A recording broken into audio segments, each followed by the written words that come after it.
And viewers, we have some breaking inputs coming in at this point in time. The question really is what happens next in Nepal. Army clearly is ensuring that there is no untoward incident on the streets. Things return back to normalcy. But what happens to the government in Nepal?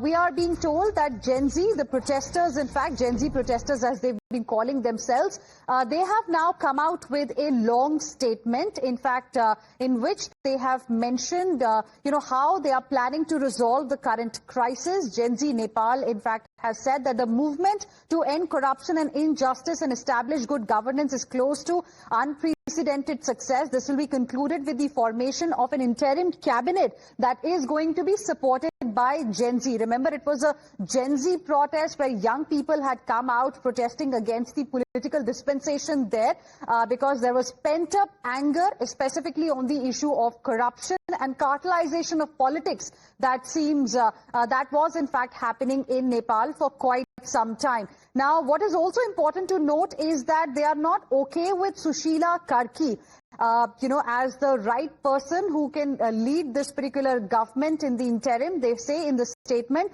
Sushila Karki is incompetent and over 70 years of age, and hence they have decided another person's name, Engineer Kulman Ghising, who, according to them, is fit to lead the interim government in Nepal. Let's go across to my colleague Pooja, joining us on the broadcast for more on this.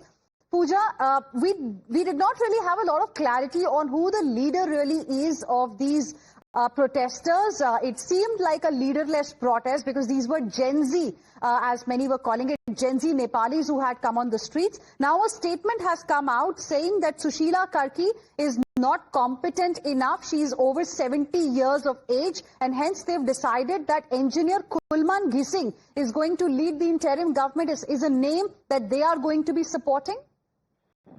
Well, absolutely. The Gen Z protesters have now, in fact, issued a statement where, in fact, they're saying that their natural choice and the first preference was most definitely rapporteur politician and Kathmandu Metropolitan City Mayor Balin Shah. However, Balin Shah showing no interest to lead the interim government in Nepal.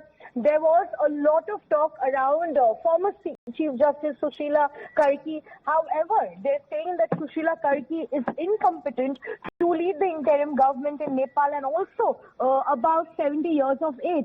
And now, in fact, they have proposed a name from their side, and their name is Kulman Ghising. Remember, he is the former managing director of the Nepal Electricity Authority, and he has won accolades in Nepal for overhauling the entire electricity structure in the country. Right. So now, in fact, Gen Z has proposed their name to lead the interim government, and the name is Kulman Ghising. Interesting development there. So after former Chief Justice Sushila Karki, Kulman Ghising has emerged as the front runner for Nepal's prime ministerial position. This is what Gen Z demonstrators really want at this point in time. Thank you, Pooja, for your inputs. Heading into a short break.